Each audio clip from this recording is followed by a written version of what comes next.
Assalamualaikum warahmatullahi wabarakatuh. Shalom, Om Swastiastu, Namo Buddhaya, dan salam sejahtera bagi kita semua. Selamat pagi, siang, sore, atau malam bagi penonton yang kami hormati. Sebelum kami mulai presentasi demonstrasi pemakaian api kita pada hari ini, marilah kita panjatkan puji syukur kepada Tuhan Yang Maha Esa karena telah memberikan kami kesempatan untuk mempresentasikan materi kami pada hari ini. Pada kesempatan kali ini, kami dari kelompok 8, kelas B, jurusan Teknik Informatika, Fakultas Teknologi Informasi, akan mendemokan bagaimana cara menggunakan API kami dalam mengambil maupun posting data ke dalam database menggunakan server. Proyek pembentukan API ini kami kerjakan untuk memenuhi salah satu nilai mata kuliah UTS, yaitu Back-end Programming. Sebelum mulai, izinkan saya memperkenalkan anggota kelompok kami terlebih dahulu. Perkenalkan, nama saya Claudio Tafarel dengan NIM 535240035. Saya Devin Giovanno dengan NIM 535240057. Saya Edward Halim dengan NIM 59. Halo, perkenalkan nama saya Tegar Ningsati, NIM saya 535240170. Kenalkan, nama saya Wiro Ainur Hamdani dengan NIM 535230184. Nah, kami sadari bahwa presentasi kami pasti masih jauh dari kata sempurna.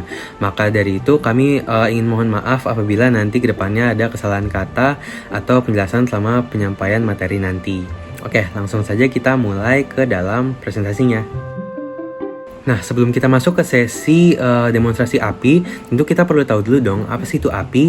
Nah, API sendiri adalah singkatan dari Application Programming Interface, yang mana API ini bisa diibaratkan sebagai sebuah sarana antara aplikasi, sistem maupun server untuk saling berkomunikasi satu sama lain. Contoh penggunaan nyatanya gimana? Misalnya nih, kita mau cari data cuaca lewat aplikasi. Nah, sebenarnya aplikasi itu tuh meminta datanya ke server lain menggunakan API. Jadi, tujuan API itu sebenarnya adalah agar kita bisa mendapatkan data tanpa harus mengulang semuanya dari nol. Nah, dalam proyek ini, kami diminta untuk mereplikasi salah satu public API yang dapat dicari di internet. Dan kami memilih tema Zelda. Buat yang belum terlalu familiar, The Legend of Zelda itu adalah salah satu game legendaris dari Nintendo. Ceritanya tentang petualangan karakter utama bernama Link yang berusaha menyelamatkan dunia yang biasanya dari penjahat seperti Ganon atau Ganondorf. Dan tentunya, ia ingin menyelamatkan Princess Zelda. Di dalam game ini, ada banyak karakter, senjata, lokasi, dan elemen-elemen fantasi yang seru banget. Nah, kami mengubah data yang beragam itu menjadi endpoints kami dengan propertinya sendiri-sendiri. Dalam presentasi kami pada hari ini, kita tuh akan mencontohkan gimana sih caranya kita bisa meretrieve data maupun posting data ke dalam database menggunakan API yang sudah kita buat. Umumnya kita tuh bisa melakukan metode tersebut pada browser kita, tapi kali ini kita akan menggunakan salah satu bagian dari VS Code, yaitu Thunder Client yang bisa melakukan hal yang sama. Nah, sekarang masing-masing dari anggota kelompok ini akan menjelaskan bagaimana cara memakai endpoints yang kita masing-masing kerjakan. Oke, langsung saja kita masuk ke dalam demonstrasi pemakaian API. Mana sekarang saya mau menjelaskan terlebih dahulu terkait skema. Di sini bisa dilihat sudah ada file skema untuk masing-masing endpoints yang kita pakai sesuai dengan endpoints yang kita jabarkan dalam komponen sini. Nah, sekarang saya akan bahas bagian saya, yaitu yang games, stuff, places, dan juga theories. Nah, dalam file skema ini ada dua hal yang namanya DB model dan juga DB skema. DB model ini mencakup nama dari koleksi kita, sedangkan DB skema ini mencakup format dari setiap properti yang kita pakai dalam koleksi kita. Di sini game ini melambangkan data-data game Zelda yang sudah dipublish. Terus ada stuff, ini mencakup data-data tentang staff yang berkontribusi dalam pembentukan game Zelda-nya. Habis itu ada places, mencakup data-data lokasi atau places dalam game. Dan juga ada theories, ini mencakup data-data terkait dewa atau dewi atau makhluk yang suci lah dalam game Zelda ini. Nah, bisa kita lihat format untuk properti ini. Ini adalah format yang akan kita pakai dalam masukkan data ke dalam database dan juga format yang akan kita dapatkan saat kita menggunakan metode get. Oke, langsung saja kita ke Thunder Client, new request. Oh ya, nyalakan dulu. Setelah kita terhubung dengan MongoDB, baru kita bisa pakai. Di sini server kita pakai HTTP. Terus kita juga pakai localhost 3000. Sama karena kita itu tugasnya mereplikasi public API, yaitu zelda.fanapis.com, maka bentuk linknya juga kita samakan, yaitu zelda.fanapis.com/api sesuai dengan prefix yang udah kita tulis di config.js ini. Ini juga port yang tadi kita pakai. Habis itu kita coba yang games dulu ya. Get games. Nah, di sini kita bisa lihat bahwa link ini tuh akan merespons dengan data-data games yang sudah kita masukkan ke dalam database. Di sini kita juga memakai beberapa metode get dengan berbagai parameter dan juga query. Kita coba dengan query dulu. Sesuai dengan yang ada dalam dokumentasi zeldafenapis.com yang asli, mereka tuh menggunakan query berupa limit dan page. Jadi kita juga buat hal yang sama, dimana kita coba dulu game, coba limitnya itu 2. Nah, dia cuma bakal nunjukin 2 data games doang. Kalau misalnya kita pakai page, mana? Coba 1. Nah, dia bakal nunjukin 2 data games di page ke-1. Nah, tapi page ke-1 ini bukan page yang pertama ya. Karena dalam SRC kita ngikutin yang ada di zeldafenapis.com, di mana default page dia itu adalah 0 dan default limit dia adalah 20. Maka kalau misalnya kita nggak pakai parameter ini, dia akan ngikutin defaultnya, yaitu dia bakal ngasih 20 data pertama di page ke-0 atau page pertama. Nah, lalu di sini kita juga akan memakai parameter ID yang bisa langsung kita coba aja. Kita ambil dari sini, kopas, send. Nah, dapat nih The Legend of Zelda, ID-nya sama. Oh ya, terkait ID, kan tadi kita nggak ada lihat ID nih di gameschema.js. Karena ID ini secara nggak langsung dibuat oleh database kita, yaitu MongoDB sendiri. Nah, kita juga ada parameter lain, yaitu name, dimana kita coba aja pakai yang ini, tulis. Oh ya, setiap spasi itu harus diganti dengan %20. The Legend of Zelda. Nah, dapat nih keluar. Nah, setelah itu kita bisa ya coba pakai metode post, dimana ya kita nggak usah pakai parameter atau query apapun, langsung aja di /games. Di sini saya udah siapkan data baru untuk diinput dan dicoba. Nah, coba kita input ke dalam body dalam bentuk format JSON. Nah, kita send games data created successfully. Coba kita cek ya. Get aja dah. Harusnya paling bawah. Nah, udah ada nih, udah ke-add ke database kita. Sebenarnya format pemanggilan get dan post untuk setiap endpoint kita tuh sama, karena kita ngikutin dari zeldafenapis.com yang mana semuanya tuh juga sama juga. Jadi saya contohin yang nggak terlalu rumit lah. Kita coba staff di get. Ini udah dapet data staffnya. Staff ini memiliki properti berupa name, worked on, ini adalah game yang mereka kerjakan, lalu position itu mereka tuh kerja sebagai apa. Kalau yang tadi yang di game itu ada nama dari gamenya, deskripsi gamenya, yang publish tuh siapa, kebanyakan sini Nintendo ya. Habis itu ada release date-nya tuh kapan. Nah, kita langsung coba ke places. Itu propertinya ada name, description, sama inhabitants. Kalau inhabitants tuh karakter apa aja sih yang tinggal di dalam tempat ini. Kita bisa coba lagi deh pakai ID. Nah, send, dapat Abu the Village. Pakai name juga. Nah, dapat lagi Abu the Village. Terus kita coba deh masukin data baru ya. Dimana kita masukin nama places, yaitu Pond of Happiness. Nah, di sini kita coba input data baru namanya Pond of Happiness dengan description the Pond of Happiness, also known as the Wishing Well, is a fairy fountain found in Zelda. Inhabitants-nya yang tinggal di sini adalah Venus. Nah, places data created successfully. Kita coba get ya dengan limit yang tinggi aja biar semua datanya dikasih tunjuk. Udah deh, muncul di yang paling bawah. Nah, di sini kalau misalnya kalian sadar, kita ada pakai tipe lain yaitu array. Sedangkan untuk properti lainnya itu adalah string. Ya, kebanyakan dari endpoint skema kita sih gitu ya. Skema endpoint kita sih begitu. Ada yang string, ada yang array string. Nah, terus kita coba ke yang tiris. Nah, dia tuh bakal nunjukin semua data dewa-dewi atau makhluk suci yang ada di dalam Zelda, dimana name itu adalah nama dari makhluk tersebut, domain tuh ya domain yang dia kuasai apa, terus simbolnya biasanya untuk diri dalam Zelda itu ada simbolnya, contohnya for itu ada green spiral, dan juga first appearance, ini game apa yang dia pertama kali muncul, sama associated lore, jadi dia tuh lore apa sih yang nyangkut sama dia atau yang berhubungan sama dia. Kita coba pakai ID juga, ini dapat. Kita coba pakai name. Nah, dapat juga. Kita coba pakai pause lagi ya. Kita tambahin nih data baru untuk diris, namanya general. Kita coba langsung aja send. Diris data created successfully. Nah, selain kita mendeklarasikan fungsi untuk get dan post, kita juga mengurus yang namanya error. Dimana ada beberapa error yang bisa kita dapatkan kalau misalnya kita salah input data ya. Contohnya, kalau misalnya ini kan tadi udah kita post, kita coba post ulang, bakal muncul nih error object already taken. Jadi already exist karena dia tuh udah ada di database-nya. Atau misalnya kalau kita salah tulis property deh, post. Jadi a % Nah, name is required karena name di sini kan diganti namanya, jadi dia tuh nggak ngebaca ada name. Kira-kira gitu saja dari 4 API atau endpoints yang sudah saya kerjakan. Kita lanjut ke orang lain. Baik, di sini saya akan melakukan demo API pada items. Jadi pertama di sini kita mendapatkan http localhost 3000/zelda.fanapis.com/api/item. Ini kita gunakan untuk melihat data-data yang sudah pernah dimasukkan. Jadi ini adalah data yang pernah saya masukkan. Saya lumayan banyak, jadi sebenarnya kita tidak perlu menambahkan lagi ya.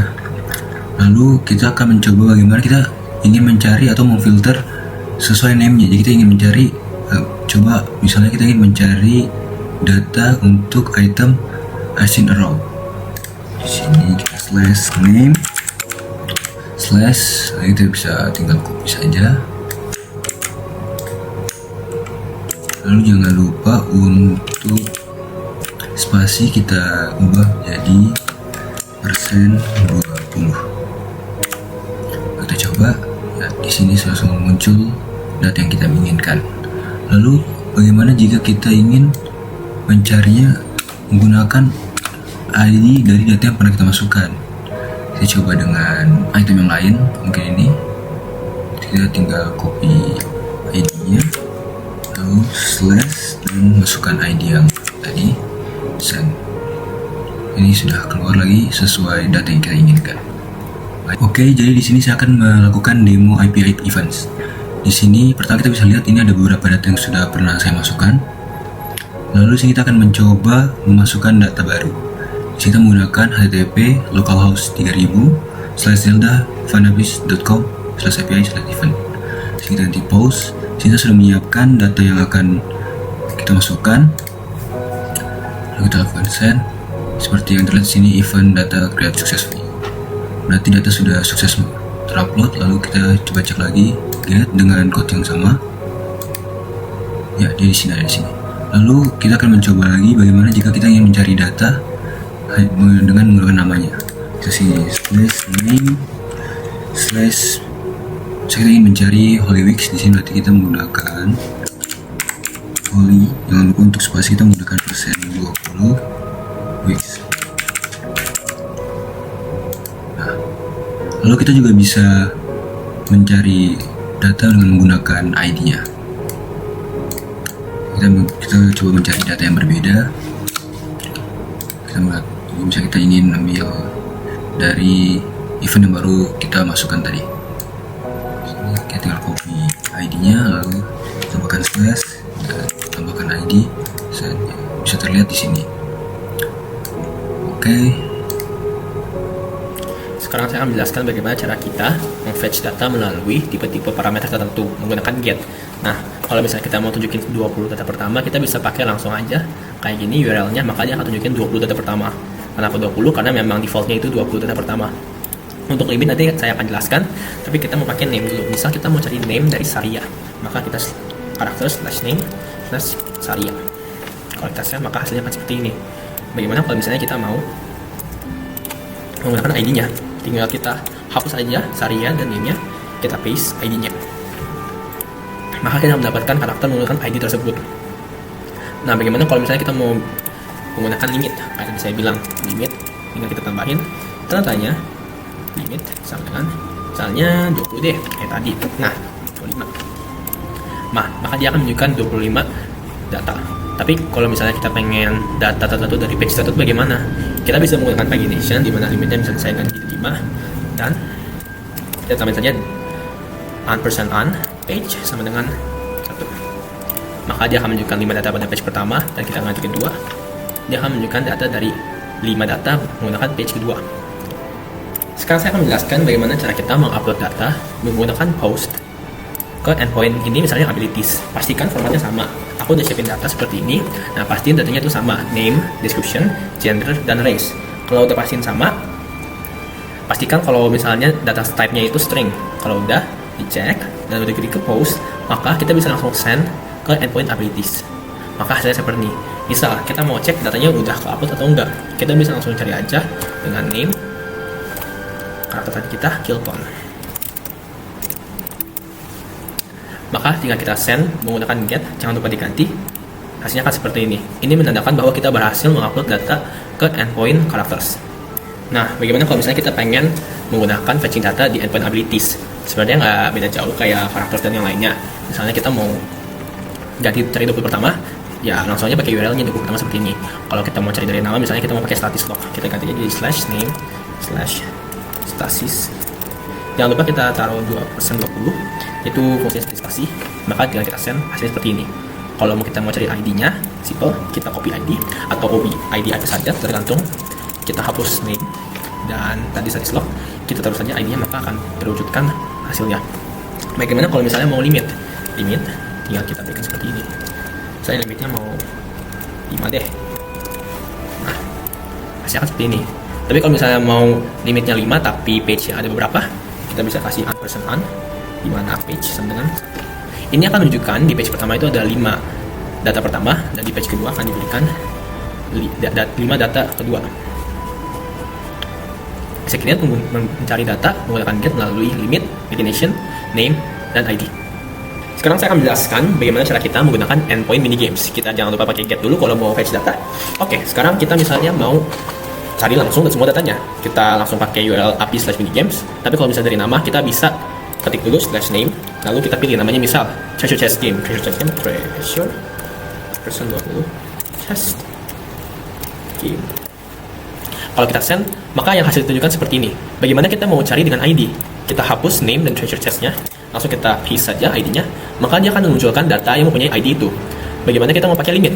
Limit udah, datanya limit sama dengan 1. Ini kita pengen limit output yang itu adalah 1. Jadi kalau misalnya kita send, maka hasilnya hanya 1 doang. Tapi kalau 2, dia akan 2. Tergantung preferensi kalian. Sekarang saya akan menjelaskan bagaimana kita mempost atau mengunggah data ke API minigames ini. Pastikan kalau misalnya URL-nya itu udah /api/minigames, karena kita pengen pakainya ini biar masuk datanya. Nah, setelah itu jangan lupa kita ganti dari get ke post.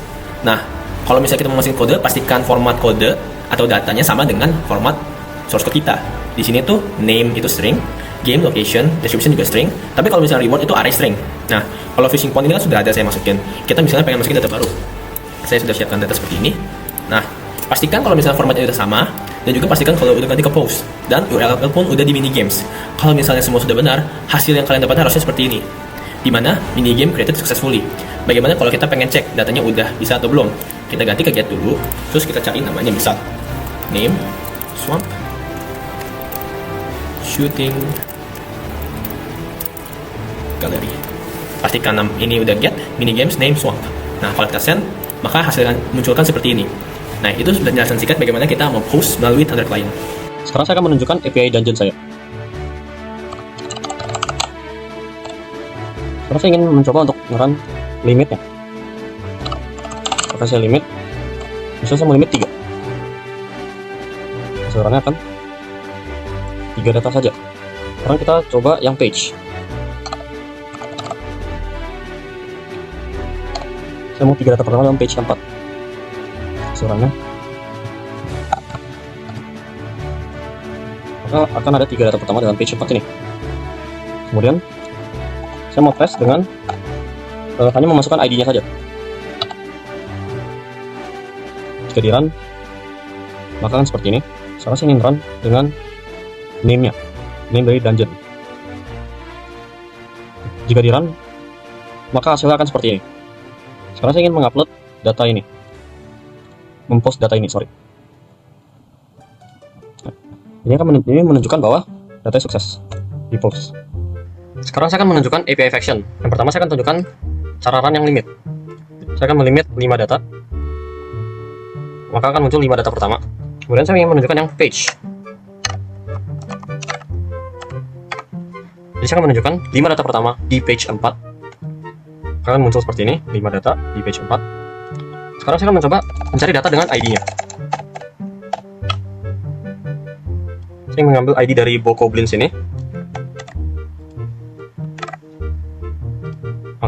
Maka akan hanya muncul yang Bokoblins saja. Sekarang saya ingin mencari data dengan names. Seperti Bokoblins di sini. Jika di-run maka hanya akan muncul Bokoblins. Sekarang saya akan mencoba untuk mempost data baru. Saya sudah selesai mengetik data baru. Sekarang saya akan mencoba post data baru ini. Ini artinya datanya sukses di post. Sekarang saya akan menunjukkan API request.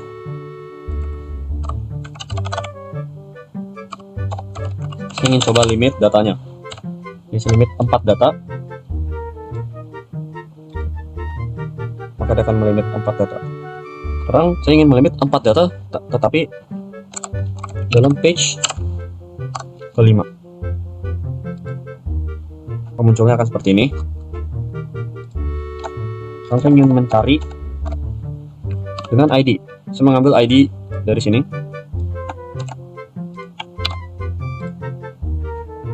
Maka akan hanya muncul ID yang ditunjukkan saja. Kalau saya ingin search dengan name-nya, maka akan muncul seperti ini juga. Hanya yang Sage Training Ground. Sekarang saya akan mencoba mempost data baru yang sudah saya ketik ini.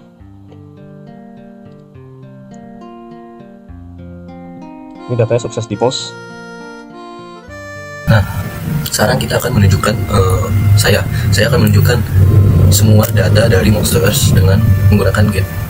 Jadi tinggal ini aja, get. Ini lupa jadi get HTTP localhost 3000 zeldafanapis.com API Monsters.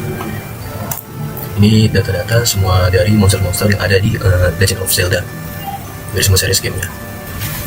Sekarang kita bakal mau gimana kalau misalnya kita mau melimitkan set limit ke misalnya 12 data yang ada di monster. Jadi caranya adalah monsters. Rasanya limit sama dengan contoh misalnya 3 deh. Nah, jadi yang muncul 3 data dari monster. Nah, jadi di sini saya akan menjelaskan bagaimana cara menggunakan post standard client ininya monster ya. Jadi kita pakai HTTP localhost 3000 zeldafanapis API Monsters. Nah, ini saya mau membuat monster baru. Jadi kita harus ada name, description, appearance sesuai skemanya. Di skema saya seperti ini. Jadi harus ada sesuai dengan skemanya. Kita pencet send aja. Kalau misalnya sudah sesuai dengan skema, send monsters data created successfully, berarti ini sudah masuk ke database-nya. Dan kalau misalnya mau ngecek, itu kita ubah dulu ke get. Ini salin dengan penggunaan get-nya ya. Name. Ini tadi docs. Nah, ini dia docs. Sekarang kita akan menggunakan yang namanya get. Kalau misalnya gini doang, kita akan menunjukkan data dari semua bosses. Nah, ini semuanya udah data.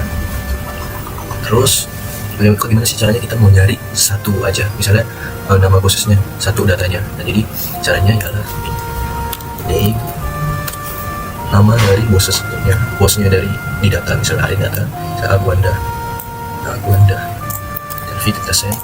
Nah, ini muncul datanya dari Aguanda. Nah, sekarang kita mau kasih batasan atau limit, misalnya 10 dari data-data bossesnya. Jadi ini sama dengan 10. Nah, jika kita send, yang keluar hanya 10 data bosses dari beberapa bos lain. Jadi sekarang saya akan masukkan data baru menggunakan cara post. Sekarang kita ini bosnya, kita akan ubah dulu bosses, dan ini kita nama, ini sudah saya masukin, ditambahin dungeon sesuai dengan skema ya. Kali ini kita ubah jadi post, kita send. Nah, bosses data successfully, berarti kalau misalnya begini, data ini sudah masuk ke database dari bosses. Jadi melalui proyek UTS ini kami belajar bagaimana cara membangun dan memanfaatkan API. Dalam hal ini Zelda API. untuk mempresentasikan data dan elemen dari sebuah game legendaris, The Legend of Zelda. Selain memahami aspek teknis, kami juga belajar bagaimana menyusun struktur backend yang rapi dan fungsional dan juga menginput data. Jadi sekian, terima kasih dari kami.